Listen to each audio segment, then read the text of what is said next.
2006च्या मालेगाव स्फोटाच्या प्रकरणी चौघा आरोपींना मोठा दिलासा मिळतोय। या स्फोटामधल्या चारही आरोपींची मुंबई उच्च न्यायालयाने निर्दोष मुक्तता केली आहे। आरोपींच्या विरोधामध्ये आरोप निश्चित करण्याचे सत्र न्यायालयाचे आदेश मुंबई उच्च न्यायालयाकडून रद्द करण्यात आले। आरोपी राजेंद्र चौधरी, धान सिंह, लोकेश शर्मा आणि मनोहर नरवारिया यांच्या विरोधामधला खटला संपुष्टात आला। 2006च्या मालेगावमध्ये झालेल्या 4 स्फोटांमध्ये 31 जणांचा मृत्यू झाला होता।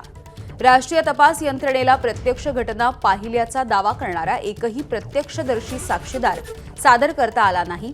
तसंच आरोपपत्रामधल्या इतर आरोपींची सुटका स्पष्टपणे बेकायदेशीर असल्याचा आरोपींच्या वकिलांनी युक्तिवाद केला होता। या प्रकरणी आरोपींच्या विरोधामध्ये ऑक्टोबर महिन्यात विशेष सत्र न्यायालयाने हत्या, गुन्हेगारी कट रचणं तसंच UAPAच्या अंतर्गत आरोप निश्चित केले होते। मात्र हे आरोप निश्चित करण्याच्या सत्र न्यायालयाच्या आदेशाला आरोपींनी उच्च न्यायालयामध्ये आव्हान देखील दिलं। त्यामुळे 2008 सालच्या मालेगाव स्फोटांमध्ये सगळ्या 7ही आरोपींच्या निर्दोष सुटकेनंतर 2006 सालच्या मालेगाव स्फोटांमधल्या आरोपींची आता निर्दोष सुटका करण्यात आली आहे। मालेगाव स्फोटाच्या प्रकरणी मंत्री गिरीश महाजन यांनी नेमकी काय प्रतिक्रिया दिली आपण बघूया।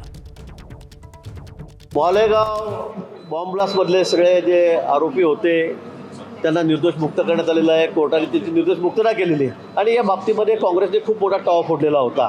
विनाकारण म्हणजे कारण नसताना, दोषी नसताना काही लोकांना जाणीवपूर्वक त्यात अडकवण्यात आलेलं होतं आणि त्याला दूधचं दूध पाणीचं पाणी तर समोर आलेलं आहे आणि म्हणून मालेगावमध्ये जे आरोपी आहेत त्यांची आता निर्दोष मुक्तता झालेली आहे आणि म्हणून जे काही आरोप झालेले ते मला वाटतं ते सपशेल खोटे होते, जाणीवपूर्वक ते करण्यात आलेले होते।